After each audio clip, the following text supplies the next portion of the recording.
Welcome back to official Akhtar Rahman sir YouTube channel. एक नए video में आपका फिर से बहुत बहुत वेलकम है दोस्तों। परीक्षा से 36 घंटे पहले हिंदी की मोस्ट इंपॉर्टेंट महत्वपूर्ण वीडियो हम आपके लिए लेकर आए हैं दोस्तों। और हिंदी की ये लास्ट वीडियो होने वाली है क्योंकि आप लोगों के लिए हमने महाटेट 28 जून 2026 के लिए हिंदी को इतना आसान कर दिया है दोस्तों कि आपको परीक्षा में किसी प्रकार का कोई दिक्कत नहीं होगी, चाहे आप पेपर 1 दे रहे हो या चाहे आप पेपर 2 दे रहे हो दोस्तों। और इस लास्ट वीडियो में हम 50 क्वेश्चन देखने वाले हैं, महत्वपूर्ण 50 क्वेश्चन देखने वाले दोस्तों, क्योंकि इसी प्रकार के प्रश्न आज से अब से 36 घंटे बाद आपको परीक्षा में देखने के लिए मिलेंगे, पेपर 1 और पेपर 2 में। तो बहुत ज्यादा इंपॉर्टेंट ये लास्ट वीडियो होने वाला है दोस्तों। तो चलिए आगे बढ़ते हैं। आगे बढ़ने से पहले अगर आप हमारे चैनल पे नए हो दोस्तों तो चैनल को सब्सक्राइब कीजिए, साथ ही साथ बेल नोटिफिकेशन को ऑन कीजिए ताकि आपको आने वाले वीडियोस के नोटिफिकेशन जो है वो आसानी से मिल पाए। और अगर आप हमसे जुड़ना चाहते हो तो डिस्क्रिप्शन में जाकर आपको हमारे टेलीग्राम और व्हाट्सएप चैनल को ज्वाइन कर लेना है, जहां से आपको सभी नोटिफिकेशन वक्त वक्त पर देखने के लिए मिलेंगे। साथ ही साथ अगर आप हमारे चैनल की मेंबरशिप हासिल करना चाहते हो, जो कि बहुत ज्यादा इंपॉर्टेंट है दोस्तों, सीटेट 6 सितंबर 2026 के लिए, तो अभी ज्वाइन बटन को ज्वाइन कर आप हमारे चैनल की मेंबरशिप हासिल कर सकते हैं। सीटेट 6 सितंबर 2026 के लिए आपको हमारे सभी लाइव प्लस रिकॉर्डेड लेक्चर बिल्कुल फ्री में देखने के लिए मिलेंगे। तो अभी ज्वाइन वाले बटन को ज्वाइन कर आप हमारे चैनल की मेंबरशिप हासिल कर सकते हैं। डायरेक्ट क्वेश्चन और direct answer, smart learning, last video में सुपर फास्ट 50 क्वेश्चन हम 20 मिनट में देखने वाले हैं। प्रश्न पूछा गया है कि सर हिंदी के किस रचनाकार को प्रथम सरस्वती सम्मान मिला है? तो देखिए, प्रथम सरस्वती सम्मान जो है वो हरिवंश राय बच्चन जी को मिला है। मतलब आपका विकल्प 3 जो रहेगा सर, ऑप्शन जो 3 रहेगा वो यहां पर क्या है, सही आंसर हो जाएगा। चलिए अगला प्रश्न पूछा गया है सर, दूसरा जो प्रश्न है स्क्रीन पर इस प्रकार से दिया गया है कि हिंदी में दूसरा ज्ञानपीठ पुरस्कार पाने वाले साहित्यकार कौन है? तो देखिए, हिंदी में दूसरा ज्ञानपीठ पुरस्कार पाने वाले जो साहित्यकार है वो रामधारी सिंह दिनकर जी है। मतलब आपका जो दूसरा विकल्प है, ऑप्शन जो बी दिया गया है सर, सही आंसर रहेगा। विकल्प जो बी दिया गया है बिल्कुल सही आंसर होगा। साहित्यकार और उनकी रचनाओं को लेकर दोनों पेपर में आपको 2-2 क्वेश्चन देखने के लिए मिलेंगे।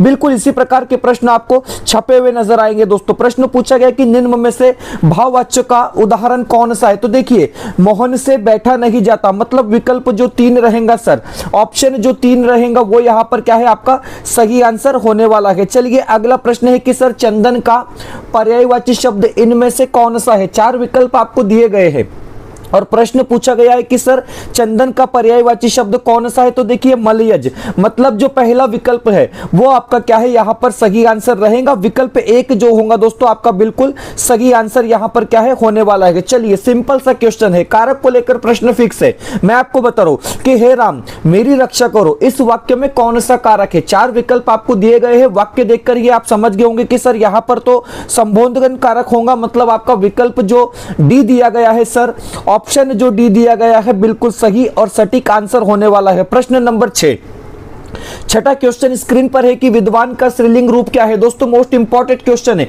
परीक्षा में बार बार रिपीट होने वाले क्वेश्चन है। 4 विकल्प आपको दिए गए हैं और विद्वान का अगर आप स्त्रीलिंग देखेंगे तो विदुषी आपको बताना होगा। मतलब जो दूसरा विकल्प दिया गया है, ऑप्शन जो 2 दिया गया है सर, वो यहां पर क्या है, सही और सटीक आंसर होने वाला है। प्रश्न नंबर 7 पूछा गया है कि निम्न में से कौन सा शब्द शुद्ध है? शुद्ध शब्द म्हणजे लेखन नियमानुसार योग्य शब्द कोणता? 4 ऑप्शन से दिलेला आहे आणि ज्योत्स्ना म्हणजे ऑप्शन जे 1 असेल सर, पर्याय जो 1 दिया गया है वही यहां पर क्या है, आपका सही आंसर होने वाला है। बहुत ज्यादा इंपॉर्टेंट क्वेश्चन है, बहुत ज्यादा महत्वपूर्ण प्रश्न पूछा गया है कि सर प्रत्यय मूलत कितने प्रकार के होते हैं? तो देखिए, कृत प्रत्यय, तद्धित प्रत्यय, मतलब 2 प्रकार के होते हैं, आपको पता होना चाहिए दोस्तों। तो विकल्प जो बी रहेगा सर, ऑप्शन जो बी रहेगा वो यहां पर क्या है, आपका सही और सटीक आंसर होने वाला है। चलिए अगले प्रश्न की तरफ बढ़ते हैं।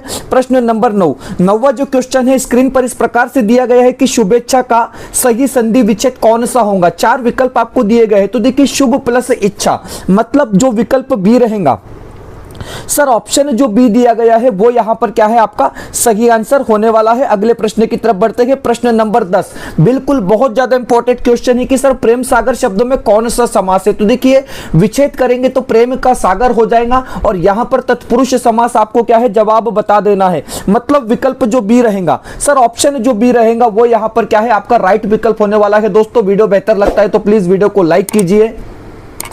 अगर आप हमारे चैनल पे नए हो तो चैनल को सब्सक्राइब कीजिए। डिस्क्रिप्शन में हमारे टेलीग्राम और व्हाट्सएप चैनल की लिंक दी गई है, वहां से आप हमारे टेलीग्राम और व्हाट्सएप चैनल को ज्वाइन कर सकते हैं। साथ ही साथ अगर आप हमारे चैनल की मेंबरशिप हासिल करना चाहते हो दोस्तों, जो कि सीटेट 6 सितंबर 2026 के लिए बहुत ज्यादा महत्वपूर्ण है, तो ज्वाइन बटन को ज्वाइन कर आप हमारे चैनल की मेंबरशिप हासिल कर सकते हैं। सीटेट सितंबर 6 2025-26 के लिए आपको हमारे सभी लाइव प्लस रिकॉर्डेड जो लेक्चर है दोस्तों वो फ्री में देखने के लिए मिलेंगे। तो अभी ज्वाइन वाले बटन को ज्वाइन कर आप हमारे चैनल की मेंबरशिप हासिल कर सकते हैं। वीडियो को प्लीज लाइक कीजिए, चैनल पे नए हो तो चैनल को सब्सक्राइब कीजिए। प्रश्न पूछा गया है कि भलाई में कौन सा प्रत्यय लगा है, तो देखिए सर भला शब्द में आई प्रत्यय लगा है, मतलब विकल्प जो बी रहेगा, ऑप्शन जो बी रहेगा सर वो यहां पर क्या है आपका सही विकल्प होने वाला है। बहुत ज्यादा आसान क्वेश्चन है दोस्तों, बिल्कुल सोचना नहीं है। जब ऐसे क्वेश्चन स्क्रीन पर आएंगे तो फटाफट आपने क्या है गोले भर देना है। चलिए प्रश्न पूछा गया कि कौन सा विराम चिन्ह है, तो देखिए प्रश्नवाचक है, मतलब विकल्प जो बी रहेगा।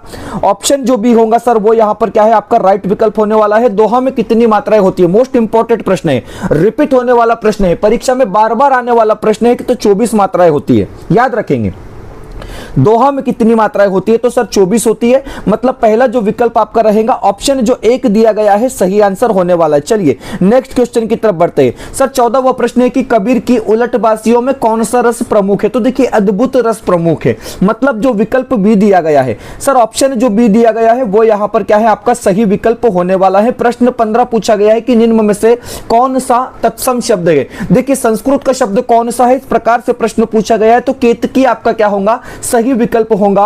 मतलब विकल्प जो सी दिया गया है, ऑप्शन जो सी दिया गया है वो यहां पर क्या है सर आपका राइट विकल्प होने वाला है। अगले प्रश्न की तरफ बढ़ते हैं दोस्तों। वीडियो को प्लीज लाइक करते रहेंगे और चैनल को सब्सक्राइब करेंगे, क्योंकि बहुत ज्यादा इंपॉर्टेंट लास्ट वीडियो में 50 क्वेश्चन हम देख रहे हैं। चलिए प्रश्न पूछा गया है कि चरण कमल बंदे हरिराय कौन सा अलंकार है, तो देखिए सर इस पंक्ति में जो है रूपक अलंकार होगा। मतलब जो आपका दूसरा विकल्प दिया गया है, ऑप्शन जो 2 दिया गया है वो यहां पर क्या है सही आंसर और सटीक आंसर होने वाला है। प्रश्न 17 पूछा गया है कि अंश और अंश शब्द युग्म का सही अर्थ बताइए। 4 विकल्प आपको दिए गए हैं, तो देखिए अंश का अर्थ होता है हिस्सा और अंश का अर्थ होता है कंधा, मतलब विकल्प जो बी रहेगा। ऑप्शन जो बी होगा सर वो यहां पर क्या है आपका राइट विकल्प होने वाला है। 18वां प्रश्न दिया गया है कि इनमें से कौन सा शब्द आलोचना का पर्यायवाची शब्द नहीं है, तो देखिए दोस्तों आलोचना का अर्थ होता है समीक्षा, आलोचना का अर्थ होता है टिप्पणी, नुक्ताचीनी, लेकिन सोचना जो है वो आलोचना का अर्थ नहीं है। मतलब आपका सही आंसर तो बिल्कुल डी होने वाला है। ऑप्शन डी आपका यहां पर क्या है राइट विकल्प होने वाला है। चलिए अगला प्रश्न पूछा गया है कि धरती का समानार्थक शब्द कौन सा है, तो देखिए अचला जो है दोस्तों ये धरती का समानार्थक शब्द है। मतलब विकल्प जो डी है, ऑप्शन जो डी दिया गया है वही आपका यहां पर क्या है राइट विकल्प होने वाला है। चलिए बिल्कुल सिंपल सी बात है दोस्तों कि यहां पर प्रश्न पूछा गया है कि दिए गए मुहावरे का अर्थ ज्ञात कीजिए। गुण गाना मतलब तारीफ करना, गुण गाने से अर्थ होता है दोस्तों तारीफ करना। मतलब विकल्प जो डी रहेगा, ऑप्शन जो डी दिया गया है वही आपका यहां पर क्या है राइट विकल्प होने वाला है। दोस्तों यहां पर आप देख सकते हैं कि महाटेट 2026 हिंदी विषय के लिए पेपर 1 और पेपर 2 के लिए आपको 20 क्वेश्चन पेपर मिलने वाले हैं दोस्तों 199 रुपए में। अगर आप पेपर 1 दे रहे तो 10 प्रश्न पत्रिका आपको 100 रुपए में मिल जाएंगे और पेपर 2 दे रहे तो 10 प्रश्न पत्रिका आपको 100 रुपए में मिल जाएंगे। अगर आपने अभी तक इसको परचेस नहीं किया है तो मैं आपको बोल रहा हूं दोस्तों कि इसको देखने के बाद, इसको सॉल्व करने के बाद परीक्षा में जाएंगे, बहुत ज्यादा फायदा मिलेगा। 25 नंबर आपके हिंदी में आप फिक्स से समझ कर चलेंगे दोस्तों, ज्यादा वक्त नहीं है। स्क्रीन पर व्हाट्सअप नंबर दिया गया है, इस नंबर पर कॉन्टेक्ट कर आप इसको अभी परचेस कर लेंगे। परीक्षा में बहुत ज्यादा बेनिफिट मिलेगा दोस्तों, लास्ट चांस है मैं आपको बता रहा हूं। चलिए अगले प्रश्न की तरफ बढ़ते हैं। प्रश्न नंबर 21वां प्रश्न है कि व्यवसाय संबंधी पत्रों में संबोधन क्या होगा। अब देखिए दोस्तों व्यवसाय संबंधी अगर पत्र होते हैं तो उसमें जो संबोधन होगा दोस्तों वो महोदय होगा। मतलब विकल्प बी जो रहेगा, ऑप्शन बी जो रहेगा सर वो आपका यहां पर क्या है सही और सटीक आंसर होने वाला है। हिंदी की पहली कहानी लेखिका का नाम क्या है, तो ये क्वेश्चन बिल्कुल आईएमपी है, इसको आईएमपी आप करके रख देंगे, एग्जाम में पूछा जा सकता है। बंग महिला आपने क्या है जवाब बता देना है, मतलब पहला ही विकल्प आपका क्या है सही हो जाएगा। चलिए 23वां प्रश्न है कि निम्नलिखित में से कौन सी रचना तुलसीदास जी की नहीं है। देखिए रामचरितमानस तुलसीदास जी की है, गीतावली तुलसीदास जी की है, श्री कृष्णावली तुलसीदास जी की है, लेकिन भक्तमाल यहाँ पर जो रचना है दोस्तों ये नाभादास जी की है। मतलब विकल्प जो आपका डी रहेगा सही आंसर होने वाला है। विकल्प डी जो रहेगा दोस्तों आपका बिल्कुल सटीक विकल्प यहाँ पर क्या है दिया गया है। प्रश्न 24 पूछा गया कि कामायनी के रचनाकार कौन है? जयशंकर प्रसाद जी है, सभी को पता है, जो छायावाद के जनक भी जाने जाते हैं। चलिए विकल्प डी सही हो जाएगा, ऑप्शन डी सही आंसर होने वाला है। चलिए 25वां प्रश्न है, स्क्रीन पर प्रश्न दिया गया कि किस समास का समस्त पद वाक्य में क्रिया विशेषण का काम करता है? तो अव्ययीभाव समास का पद वाक्य में जो है दोस्तों वो क्रिया विशेषण का काम करता है। मतलब आपका पहला विकल्प जो रहेगा ऑप्शन एक जो रहेगा वो यहां पर क्या है सही आंसर होने वाला है। विकल्प एक जो रहेगा दोस्तों आपका बिल्कुल राइट विकल्प होने वाला है। चलिए 26वां प्रश्न है कि लड़का पेड़ से गिरा, कौन सा कारक है? देखिए हमने आपको बताया कि जहां से चीजें अलग हो रही है दोस्तों तो आपने बता देना है कि सर वहां तो अपदान कारक होगा। मतलब पहला ही विकल्प आपका यहां पर क्या है सही आंसर होने वाला है। ऑप्शन एक जो दिया गया है बिल्कुल सटीक विकल्प होने वाला है। चलिए इनमें से उज्ज्वल रस या मधुर रस भी कहते हैं, इस रस को किसे उज्ज्वल रस या मधुर रस भी कहते हैं? तो देखिए भक्ति रस को उज्ज्वल रस या मधुर रस भी कहा जाता है। तो पहला ही विकल्प आपका सही हो जाएगा। ऑप्शन एक जो दिया गया है बिल्कुल सही और सटीक आंसर होने वाला है। चलिए नेक्स्ट क्वेश्चन की तरफ बढ़ते हैं। प्रश्न नंबर 28 पूछा गया कि वाक्य को समाप्त करने के लिए जिसका प्रयोग किया जाता है उसको हम फुल स्टॉप कहते हैं। मतलब हिंदी में आप उसको कहेंगे पूर्ण विराम। ऑप्शन जो बी दिया गया है बिल्कुल विकल्प जो बी दिया गया है वही आपका क्या है राइट विकल्प होने वाला है। कुंडलिया छंद में कितने चरण होते हैं? तो देखिए दोस्तों हमने दोहा के बाद कुंडलिया यहां पर देखना है, तो कुंडलिया में याद रखेंगे कि 6 चरण होते हैं। ये क्वेश्चन बिल्कुल आपको परीक्षा में छपने वाले हैं। बिल्कुल विकल्प जो सी रहेगा ऑप्शन जो सी दिया गया है सही आंसर होने वाला है। चलिए नेक्स्ट क्वेश्चन की तरफ बढ़ते हैं। प्रश्न नंबर 30 पूछा गया है कि अंबर पनघट में डूबो रही तारा घट उषा नागरी में कौन सा अलंकार है? तो देखिए यहां पर जो अलंकार होगा दोस्तों वो रूपक होगा। बिल्कुल विकल्प जो सी दिया गया है ऑप्शन जो सी दिया गया है सही आंसर सटीक आंसर होने वाला है। चलिए सर अगला प्रश्न क्या पूछा गया है कि औपचारिक पत्र में इनमें से कौन सा विकल्प नहीं होगा? तो देखिए औपचारिक पत्र में अभिवादन नहीं होगा। मतलब विकल्प जो सी रहेगा ऑप्शन जो सी होगा वो बिल्कुल आपका यहां पर क्या है राइट विकल्प होने वाला है। चलिए सर नेक्स्ट क्वेश्चन की तरफ बढ़ते हैं। अब तब करना मुहावरे का अर्थ क्या होता है? बिल्कुल सिंपल सी बात है, बहाना बनाना। मतलब विकल्प जो बी रहेगा ऑप्शन जो बी दिया गया है वही यहां पर क्या है आपका सही आंसर होने वाला है। चलिए अप्रमेय किस वाक्यांश के लिए उपयुक्त शब्द है? बहुत ज्यादा इंपॉर्टेंट क्वेश्चन है। 4 विकल्प आपको दिए गए हैं। क्वेश्चन को आपने पढ़ना है, क्वेश्चन को आपने समझना है दोस्तों, क्योंकि हम यहां पर स्मार्ट रिवीजन कर रहे हैं, सुपरफास्ट 50 क्वेश्चन देख रहे हैं, लेकिन आप क्वेश्चन को थोड़ा रुक कर देख सकते हैं। 4 विकल्प आपको दिए गए जो प्रमाण से सिद्ध न हो सके उसे कहते हैं। मतलब पहला ही विकल्प आपका यहां पर क्या है फिर से सही आंसर होने वाला है। चलिए 34वां प्रश्न स्क्रीन पर आ गया है और 34वां प्रश्न पूछा गया कि इनमें से कौन सा शब्द कौशल का पर्यायवाची शब्द नहीं है? तो देखिए कौशल का अर्थ क्या होता है? तो योग्यता होता है।